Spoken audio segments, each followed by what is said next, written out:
yeah, I just wanted everyone to see that there's not riot police everywhere and that our buildings aren't bombed out quite yet. I don't know what the hell is going on in St. Louis or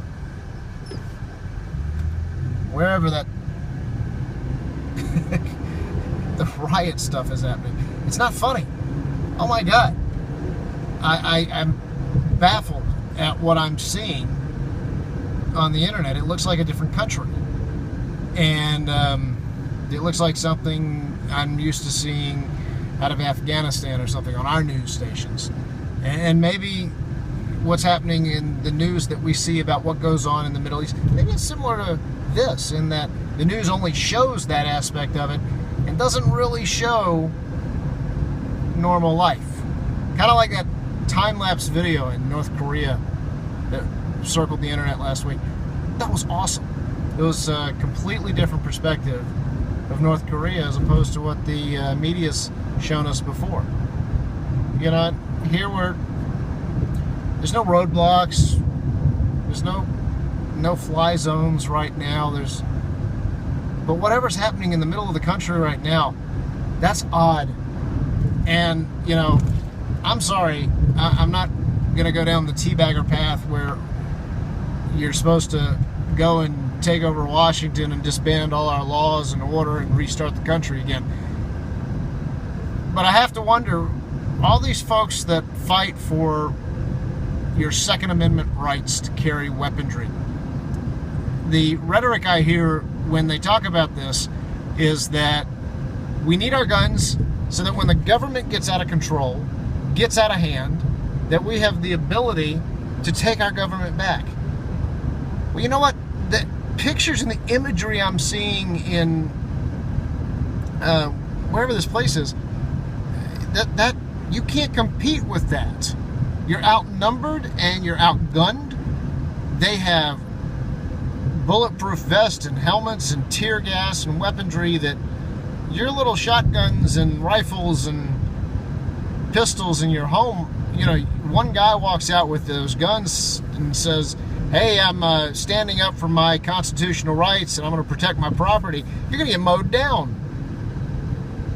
And if you form a group of 20 of you, hey, you might get one of them, but you're going to get mowed down.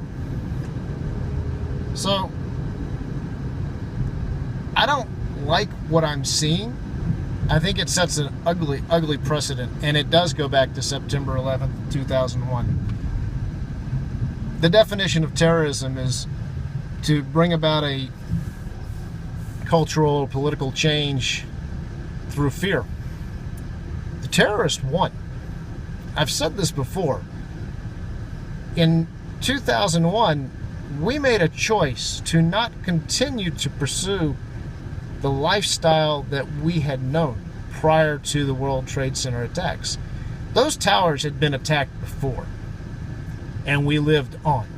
We had had terrorist attacks in this country, both domestic and foreign, before. That was just the first time one had been so successful. And we gave up our rights. We changed our approach to life, and we've now had a generation of people grow up in that fear. We have made laws and choices based upon the fear that was caused by that act.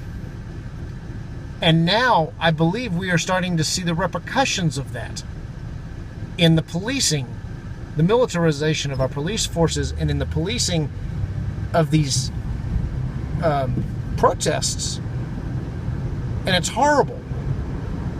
And if we allow this to continue, I can only imagine what it will be like in 10 or 20 or 30 years from now. It will be dreadful.